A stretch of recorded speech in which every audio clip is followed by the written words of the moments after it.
Hola, ¿qué tal? Muy buen domingo. Estamos de nuevo con Ambiente y Medio y como vimos recién, un informe sobre dengue. ¿Y por qué dengue este domingo? ¿Por qué hacemos un informe sobre dengue? Porque durante los últimos meses de lo que más hemos hablado es de la pandemia de la enfermedad COVID-19.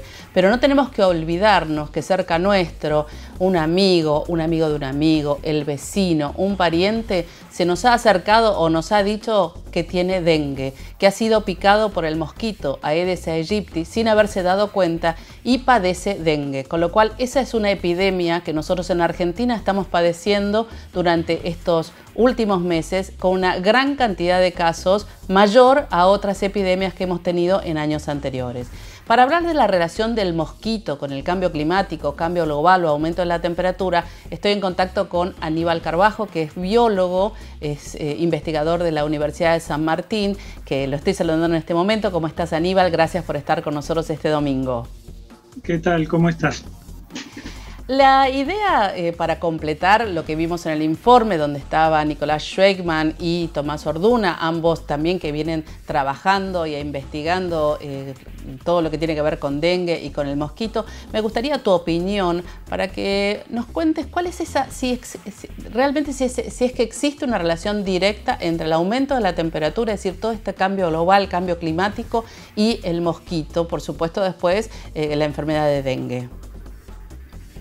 Bueno, se está viendo una expansión del mosquito. El mosquito se viene expandiendo hacia el sur, ¿sí? Desde hace muchos años. Y en general uno se lo atribuye al calentamiento global.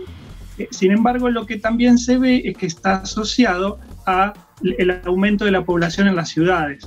Porque lo que se va viendo es que en su expansión hacia el sur, las primeras ciudades en las que aparece son las de más población y se lo encuentra en lugares donde probablemente la temperatura sigue siendo fría para lo que requiere Egipto. Entonces, por un lado, el calentamiento global está produciendo una expansión del mosquito hacia el sur, pero esa expansión también está, manejada o caracterizada por grandes ciudades. Uno podría decir que aunque no subiera la temperatura, si las ciudades crecen en lugares donde la temperatura aún es baja, una ciudad más grande puede contener al mosquito. Es decir, que lo importante acá sería no solo el aumento de la temperatura, sino el aumento de las urbanizaciones mal planificadas. En general, cuando es mal planificado, es más propicio. Pero quizás más como conclusión sacaría que el cambio global, ¿sí? Más que el cambio climático, porque el cambio climático es solo el clima, pero el cambio global lleva a aumento de población, urbanización desordenada, o sea, hay un montón de otras variables que influyen.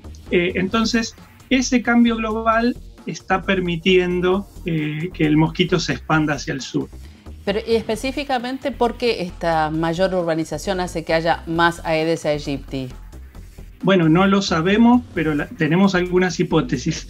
O sea, una hipótesis es que las ciudades más grandes tienen más conexión.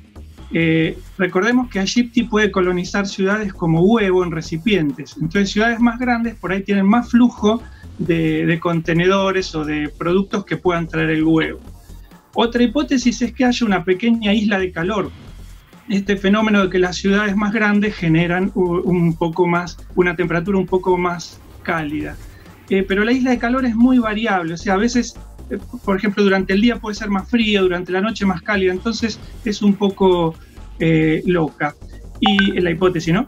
Y la otra sería que en ciudades más grandes uno puede tener más diversidad de ambientes y de ese modo la ciudad ofrecer ambientes propicios para el establecimiento y la dispersión del mosquito.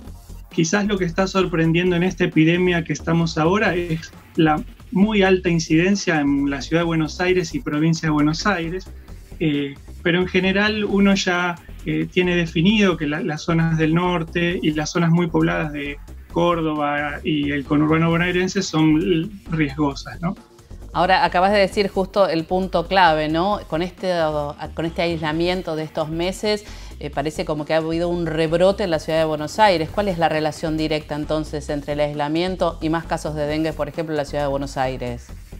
A mí me parece que hay una coincidencia. O sea, nosotros tuvimos la gran epidemia del 2009, la del 16, y ahora estamos teniendo la tercera en intensidad.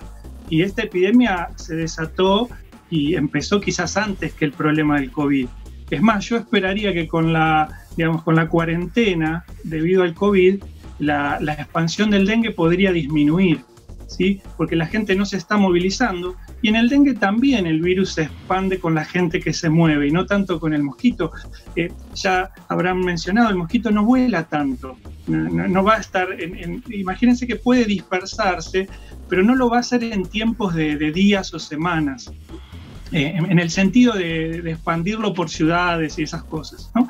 Entonces yo creo que es al revés, quizás esta cuarentena ha hecho que la dispersión disminuya. Lo que pasa es que nos agarró la cuarentena en el pico de transmisión de dengue. O sea, estamos en el peor momento en cantidad de mosquitos y en cantidad de casos, por lo cual es esperable que siga, ¿no?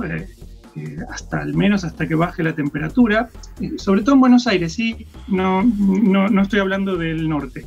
Perfecto, perfecto. Bien, estuvo muy claro esto porque nos preocupaba el hecho de que mucha gente, como te decía al principio, te dice que no ha tenido COVID, pero sí ha tenido dengue o la sintomatología de dengue, con lo cual es bastante preocupante también. Aníbal, yo te agradezco mucho esta entrevista y seguramente en algún otro momento vamos a estar hablando de los mapas de riesgo de dengue cuando puedas volver a salir y a rehacerlos nuevamente.